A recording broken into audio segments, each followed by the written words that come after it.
Good morning બધાને. મમ્મીભાઈ ઉઠી ગયા છે ક્યારના, અને ઉઠીને જોઈ કેવું બધું કરે છે. અને દાદા ઉપર સાયકલ ચડાવી છે અને એને હલાવી છે એવી રીતે. અને ના પાડું ને તો એને રાડે રાડી કરવી છે. જો આમ જો મોઢું જો એનું. હું એમ નું કરાય રીકું વાગે દાદાને.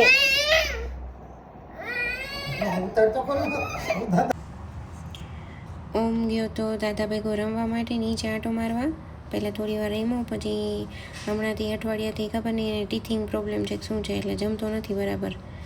એટલે એને રાપ ખવડાવવાની ટ્રાય કરી પણ ન ખાધી. અને રમીને આવીને એટલો થાકી ગયો હતો કે એને હું જ જાઉં હતું ડાયરેક્ટ. એટલે પાછું કાંઈ ખાધું નહીં, ખાધા વગરનો સૂઈ ગયો છે. વાગ્યા છે બપોરના 12. એટલે ઉઠે ત્યારે કંઈક ખાશે હવે. તો ઓમભાઈ ઉઠી ગયા છે ફર્સ્ટ નેપ લઈને, અને પપ્પાએ ઉઠી ગયા છે એને. પપ્પા રાત્રે મોડે સુધી કામ કરતા હોય એટલે લેટ ઉઠે. ઓમભાઈ ફર્સ્ટ નેપ લઈને બીજી વાર સુઈને ઉઠી ગયા ત્યારે પપ્પા ઉઠ્યા. અને હવે બેઉ જણા સાયકલથી, ઓમની એવી ઈચ્છા હોય કે સાયકલમાં બેસો તમે એમ. મને, પપ્પાને, દાદાને બધાને બેસાડવા હોય આ નાની એવી સાયકલમાં. જો જો જો જો જો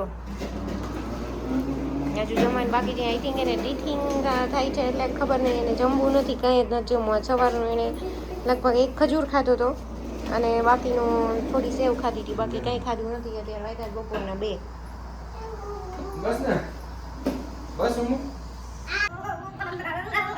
આજે ઓમભાઈને તીથિંગ આવે છે ને, એનું રાક્ષસી દાંત હોય ને એ આવવાનું ચાલુ થયું છે, એટલે એને કંઈ ખાવું નથી. આજના દિવસમાં આ 4થી 5મી આઈટમ બનાવી કે જો કદાચ ખાય તો. પણ એ બધું કરીને એક બટકું ખાઈ ખાલી, પછી મૂકી દે છે.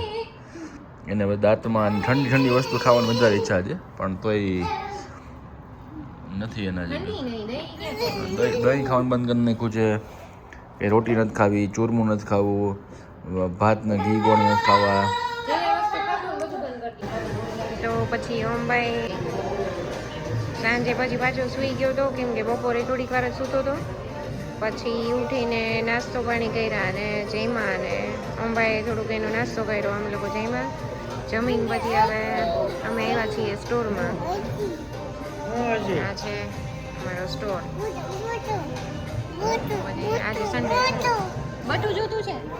ઓકે, લઈ આવે હો મમ્મી. મમ્મી સૂઈ ગયો છે. આજે 11 વાગે સૂતો. અમે લોકો સ્ટોરમાં ગયા હતા, પછી ત્યાંથી આવતા આવતા લેટ થઈ ગયું. એમ ભાઈ આજે કેટલા 6, 6:30 ઉઠ્યો હતો સાંજેકના, એટલે પછી વહેલા સૂવે નહીં. એટલે 11, 11:30 આજુબાજુ સૂતા ભાઈ. અને હવે સવારે ઉઠીને પાછા ધમાચા કરી. ગુડ નાઇટ બધાને. સીતારામ.